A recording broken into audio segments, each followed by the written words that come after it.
کیا یہ حدیث صحیح ہے کہ اگر میرے بعد کوئی نبی ہوتا تو عمر ہوتا؟ مجھے تو یہ حدیث مشکوک لگتی ہے، کیونکہ نبی صلی اللہ علیہ وآلہ وسلم کی گفتگو اگر مگر کے ساتھ نہیں ہوتی بلکہ پورے وثوق کے ساتھ ہوتی ہے۔ پلیز اس حوالے سے علی بھائی کا موقف لے کر دیں، شکریہ۔ پہلی تو بات ہے یہ حدیث بالکل ٹھیک ہے، امت میں میجورٹی محدثین اس کی صحت کے اوپر حکم لگاتے ہیں، اور دور اعظم میں جو بڑے کرٹک ہیں اس فیلڈ میں، شیخ البانی، شیخ زبیل زئی، دونوں اس حدیث کو صحیح سمجھتے ہیں۔ امام ترمذی نے بھی اسے حسن غریب لکھا ہے۔ غریب کا یہ مطلب نہیں ہوتا کہ یہ غریب غربا کوئی آپ والا ہے، عربی میں غریب کہتے ہیں اجنبی کو، یعنی ایسی حدیث ہے جو صرف ایک صحابی نے روایت کی ہو۔ بخاری کی جو حدیث ہے انما الاعمال بالنیات، جو مسلم میں بھی ہے، صحیح حدیث ہے لیکن غریب ہے کیونکہ اس کا راوی ایک ہے، سیدنا عمر رضی اللہ تعالیٰ عنہ۔ تو یہ صحت کے درجے میں پوری اترتی ہے۔ رہا یہ والا وسوسہ کہ اگر مگر کی بات نہیں ہوتی، یہ عرب میں سٹائل ہے گفتگو کرنے کا، یہ کوئی مشکوک نہیں بناتا، ورنہ اگر یہ مشکوک بناتا ہو تو یہ سٹائل تو قرآن میں موجود ہے۔ سورہ الزخرف میں ہے، اعوذ باللہ من الشیطان الرجیم، قل ان کان للرحمن ولد فانا اول العابدین، اے نبی علیہ السلام فرما دو بالفرض اگر اللہ کا کوئی بیٹا ہوتا تو سب سے پہلے میں اسے پوچھتا۔ تو یہ اگر مگر کے ساتھ کیوں بات ہو رہی ہے؟ اللہ کا تو بیٹا ہونا ہی نہیں، لم یلد ولم یولد، لیکن قرآن کیا کہتا ہے؟ اگر اللہ کا کوئی بیٹا ہوتا تو اے نبی فرماؤ میں اسے پوچھ رہا ہوتا، تو چونکہ میں کسی کو نہیں پوچھ رہا اللہ کے سوا، لہذا اللہ کا کوئی بیٹا نہیں ہے۔ تو یہ اللہ نے اگر مگر کر کے بات نہیں کی، یہ بات سمجھانے کے لیے۔ اور اس میں وہ یاد رکھیے، وہ قادیانی بھی ایک اعتراض کرتے ہیں، وہ بخاری میں حدیث ہے، عبداللہ ابن ابی اوفا سے کسی نے پوچھا کہ آپ نے نبی علیہ السلام کے بیٹے ابراہیم کو دیکھا ہے؟ تو وہ کہتے ہیں ہاں میں نے نبی علیہ السلام کا بیٹا ابراہیم دیکھا ہے جو بچپن میں فوت ہو گیا تھا، اگر وہ زندہ رہتا تو پیغمبر ہوتا۔ تو قادیانی کہتے ہیں دیکھیں جی اس سے ثابت ہوتا ہے کہ نبوت ختم نہیں ہوئی ہے، کیونکہ وہ ایک صحابی کہہ رہا ہے کہ ابراہیم اگر بڑا ہوتا تو اس نے پیغمبر ہونا تھا۔ تو ان کو بھی ہم یہ جواب دیتے ہیں، یہ اگر اس والا ہے جو قل ان کان للرحمن ولد فانا اول العابدین، اے نبی تم فرماؤ اگر اللہ کا کوئی بیٹا ہوتا تو میں اس کی بات کرتا۔ قادیانی دو نمبر یہ کرتے ہیں، یہ حدیث آدھی پڑھتے ہیں، اس کے آگے بھی الفاظ ہیں۔ عبداللہ ابن ابی اوفا کہتے ہیں کہ چونکہ نبی علیہ السلام خاتم النبیین ہے اس لیے آپ کا بیٹا بچپن میں ہی فوت ہو گیا، وہ بڑا ہوا ہی نہیں ہے۔ اور یہ تو ختم نبوت کی دلیل تھی۔ یہاں کئی قادیانی آتے ہیں، وہ لے کے آتے ہیں، وہ جب ان کو بات بتاتے ہیں وہ کہتے ہیں یار ساڑھے مولوی نے کہانی کرائی ہے۔ کہانی کرائی ہے بھائی، بڑے بڑے لیول کی کہانی کرائی ہے تو انہوں نے۔ تو وہ اگر مگر والا معاملہ اس کے ساتھ جڑا ہوا ہے کہ وہ اسی لیے بڑا نہیں ہوا کہ نبی علیہ السلام خاتم النبیین ہے، اس کی وجہ سے آپ کے بیٹے کو جوانی نہیں نصیب ہوئی۔ اب آپ کو وہ آیت سمجھ آئے گی، ما کان محمد ابا احد من رجالکم ولکن رسول اللہ و خاتم النبیین، محمد تو مردوں میں کسی کے باپ نہیں، ان کا کوئی بچہ مرد تک پہنچے گا ہی نہیں۔ ان کی ختم نبوت کا تقاضا ہے کہ ان کا بچہ مرد نہ ہو، ورنہ جس طرح ابراہیم کا بچہ اسماعیل اور اسحاق پیغمبر ہوئے تو نبی کا بھی پروٹوکول تھا کہ امام الانبیاء کا بچہ بھی پیغمبر بنتا، لیکن یہ پروٹوکول ختم نبوت کے منافی ہونا تھا۔ بیک وقت دونوں چیزیں تو سرٹیفائی نہیں ہو سکتی تھی نا، تو اس لیے اللہ تعالیٰ نے ان کے بچے کو جوانی تک جانے نہیں دیا تاکہ دوسری والی فضیلت کو یہ نہ کہ اس سے محروم ہو گیا نبی علیہ السلام۔ تو آپ علیہ السلام کو اللہ نے ختم نبوت اس سے بڑا ٹائٹل دے دیا جو کسی پیغمبر کو نہیں ملا۔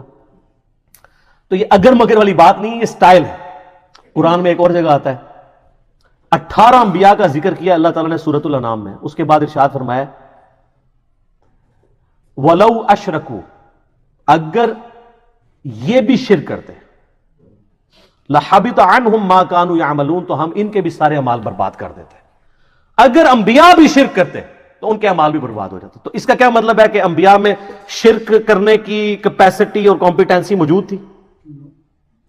اگر انبیاء نے شرک کرنا ہے پھر تو دین کا ریپریزنٹیٹو کون ہوگا آن دی فیس آف ارتھ؟ اور یہ پھر صرف نبیوں کی توہین نہیں ہوگی، یہ تو اللہ پہ جائے گی کہ اللہ نے جو ریپریزنٹیٹو بھیجا تھا وہ بھی شرک کر رہے ہیں۔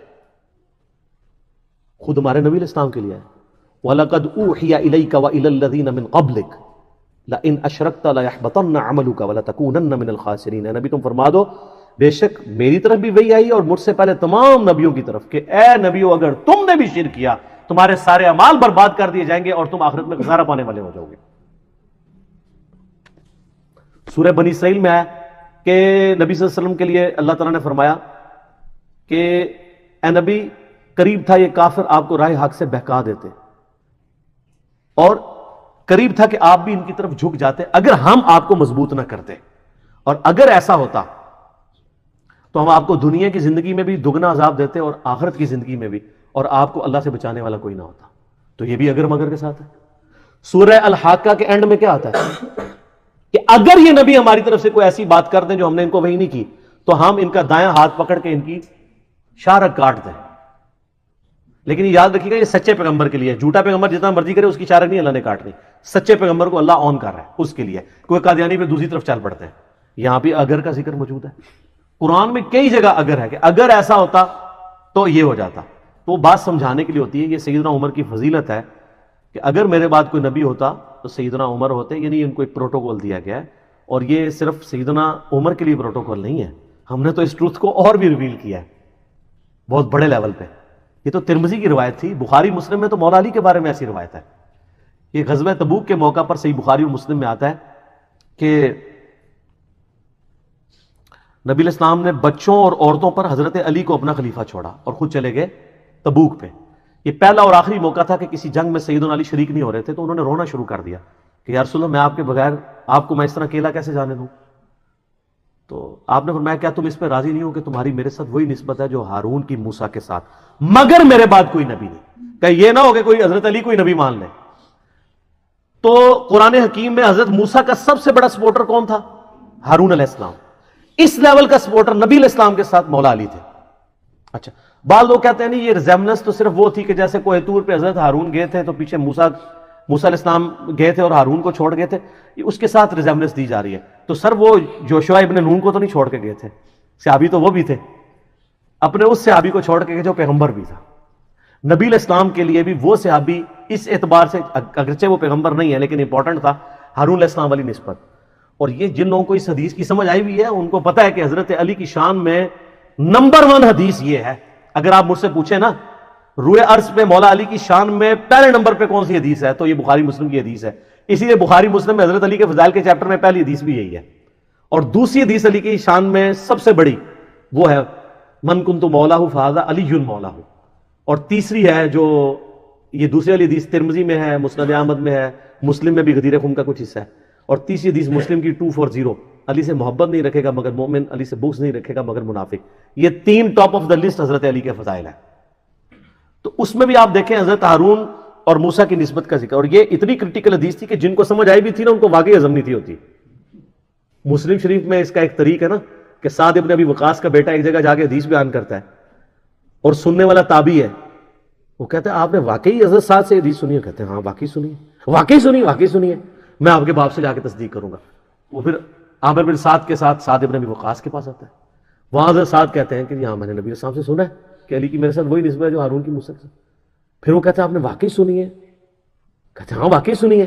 اب ان کو ہضم ہی نہیں ہو رہی مجھ سے آپ ہی کہہ رہا ہے. تو پھر حضرت سعد کو غصہ آتا ہے. وہ کہتے ہیں میری آنکھیں اندھی ہو جائیں کان بہرے ہو جائیں اگر میں نے نبی علیہ السلام سے یہ بات نہ سنی